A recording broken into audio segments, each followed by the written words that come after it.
Hey, Shalom, I'll give no praise unto Yabashim al Shabashim Kodash. Double honors unto the apostles of great millstone.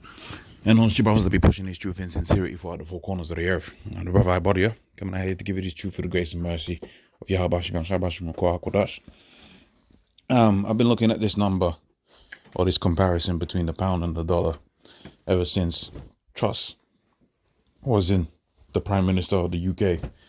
And they basically used Truss to destabilize the UK economy before Sunak came in, who we believe is going to bring about the CBDCs, the Bitcoin, and whether they use another puppet for the CHIP, it doesn't matter. The agenda stays the same.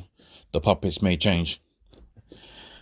So I've been looking at this number for a little while, for the last couple of weeks or so, and I noticed that this is changed again for the so-called good of the UK. But the reality of the situation is that the dollar was rallying for a long while. And as of the last couple of days, a few things have happened. And one, it shows you how they can manipulate the markets. Two, it shows you that they're going to further their agenda. Okay. And the next thing now that's on the menu for the US for this winter, man, it could be pain, man. This could be the winter of pain. We'll see how they do it.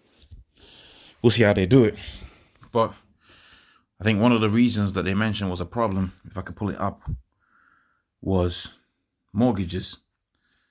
If I put mortgages US and I filter by news.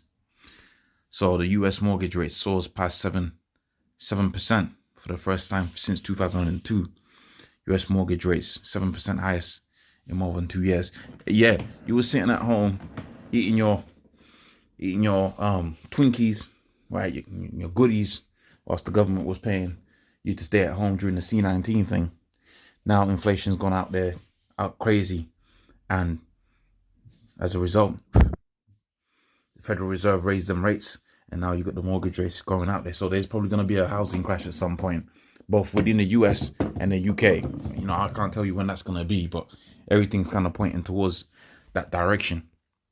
And additionally, if we go to diesel shortage, now this is not UK, but this is kind of crazy, because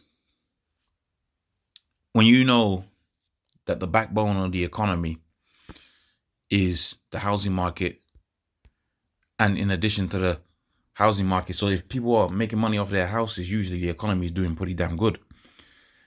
And in addition to that, how you move goods back and forth. So here it is, you got your property, right? And what you put in your property? Well, you put yourself in there, you live there, you eat food there, you have stuff there, right? How food gets into your house? Diesel, right? How products get moved back and forth? Diesel, whether it be diesel train, diesel truck. Diesel is how freight is moved back and forth within the earth. I'm pretty sure some of them ships as well is diesel ships. Can't remember what it's got to be diesel. Yeah, it is a diesel. It's like 16-liter diesel propeller engine. I remember because I remember watching the demonstration, the engineering demonstration on the YouTube. So diesel is how things is moved back and forth within the earth. So when you start seeing a shortage of diesel, right, you should be thinking a shortage of food. You start seeing a shortage of diesel for the vast majority of the men who are involved in manly work. Forklift, diesel, and you got the little the little crazy forklift truck that's on electric, but for the most part you use a forklift truck on diesel. Again, most manly jobs, you're a farmer, diesel. Okay, so food wise, you could look at it from a handful of different perspectives. Farmers, the actual equipment that they use, diesel. How they move the food back and forth is diesel. All right, there's a lot of diesel that's involved in the back and forthing of freight, and more specifically to the point of fulfilling the scriptures wherewith it talks about the time of Jacob's trouble within the book of Jeremiah, the 30th chapter on the 7th verse. You ain't got no diesel, you ain't got no food. Okay, you ain't got no diesel. Ain't even worth working, because there's nothing to work for. So we're definitely in that time. Let's get that scripture within the book of Jeremiah, the 30th chapter and the 7th verse. And whether they sort out the problem or not, it's irrelevant. These were, as the birth pains. And we know in order for this NWO, for the elites to bring forth their NWO, which they're going to be able to accomplish a certain amount of it, in order for them to do that, we know from the scriptures that it was going to be likened unto a woman in travail, right? The giving birth of their so-called New World Order. And just like how you have a woman in travail, the birth pains start off, apart, and then they get closer and closer and closer and closer. So yeah, all right, maybe they sort it out in a week, 2 weeks, or maybe they bring some kind of monetary policy to have the mortgages work out here within the UK and America. Yeah, but that doesn't fix the core problems, man. The core problem within the earth is that Esau is in rulership, and the Most High has put it within his spirit to come down having great wrath, because he knows the prophets are out there, because he knows he has a short time. Therefore, you're looking at the situation like they're trying to fix it. They're not trying to fix it. They've got a plan, and part of the plan will be getting you used to crisis. That's part of the plan. They would have put that in the contingency. They would have said, look, if we bring this thing too fast, the people are going to rebel. So we're going to ease our way into it.